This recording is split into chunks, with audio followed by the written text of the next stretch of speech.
여러분 안녕하십니까? 이어서 광주 전남권 소식입니다.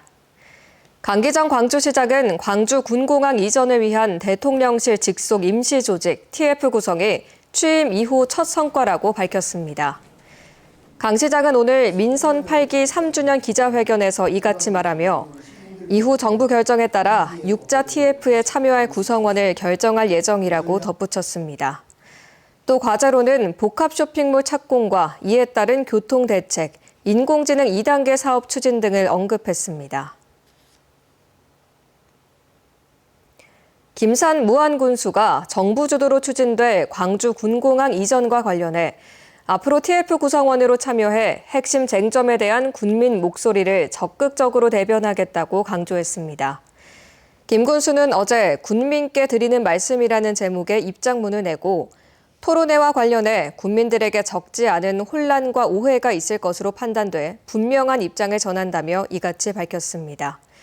특히 해당 입장문에선 기부대 양여 사업 방식의 문제점과 객관적 소음 피해 반경 측정, 광주 민간공항 선이전 문제 등이 논의가 필요한 핵심 쟁점으로 명시됐습니다. 이정선 광주시 교육감이 지난 3년 동안의 성과를 바탕으로 광주 교육을 한 단계 더 도약시키겠다고 밝혔습니다.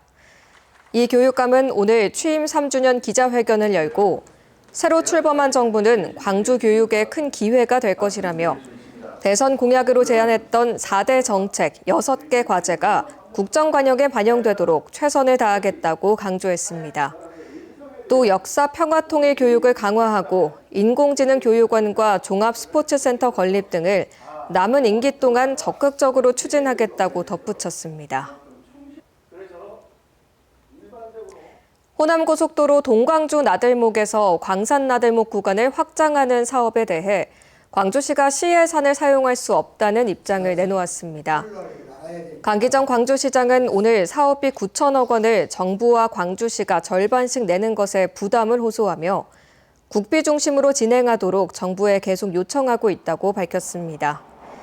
그러면서 간단한 예측 결과 도로 확장 이후 이동 시간은 6분 30초가량 단축될 것으로 보인다며 재검증을 통해 정확한 사업 효과를 알아볼 예정이라고 덧붙였습니다. 강진군의 한 토종닭 계류장에서 H5형 조류 인플루엔자 항원이 검출됐습니다. 고병원성 AI 중앙사고수습본부는 전통시장 등의 닭을 판매하기 전 임시 보관하는 시설에서 토종닭 출하 전 예찰 검사를 하던 중 AI 항원이 검출됐다고 밝혔습니다. 이 계류장에는 닭 40여 마리가 보관돼 있었으며 AI 항원의 고병원성 여부는 최대 3일 안에 나올 예정입니다. 중수부는 전남 지역 전체 가금 농장과 관련 축상시설 등에 오늘 오후 3시부터 내일 오후 3시까지 일시 이동 중지 명령을 내렸습니다. 오늘 새벽 3시 40분쯤 광주 북구 연제동의 한 사거리에서 40대 여성이 운전하던 차량이 변압기를 들이받았습니다. 이 사고로 운전자가 가벼운 부상을 입어 병원으로 옮겨졌고 사고 여파로 주변 아파트 등 860세대가 순간 정전되기도 했습니다.